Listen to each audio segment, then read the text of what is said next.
The conflict is no longer contained, and a new voice has entered the battlefield. This time it's not a warning from a superpower though, it's a declaration from Yemen.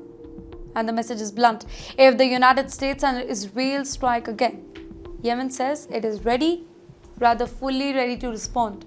Not with words though, but with force. Welcome to TimesXP's War Updates with me, Dhriti Athri.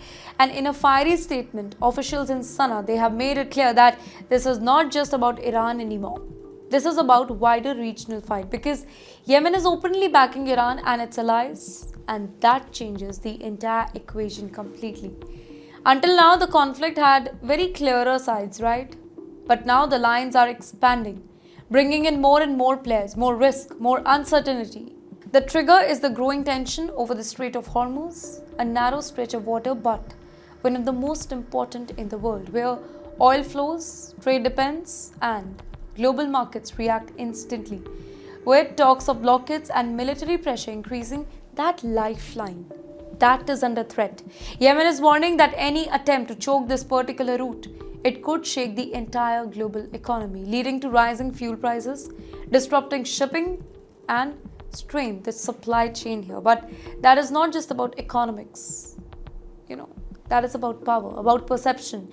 Yemen is accusing Washington and Tel Aviv of failing to break Iran and its allies, while at the very same time praising Tehran's stance in recent negotiations. So this basically signals not just support but alignment, suggesting that regional groups, they are beginning to close the ranks here, and that raises a dangerous possibility. A possibility of a conflict that spreads far beyond the borders, from one country to many. Because once more and more players enter, control becomes harder, de-escalation becomes tougher, and the risk of wider war, it grows stronger. So the big question now, is this just a warning or maybe the beginning of much bigger confrontation? Because one thing is definitely clear, the region is moving fast from tension to alignment to potential escalation.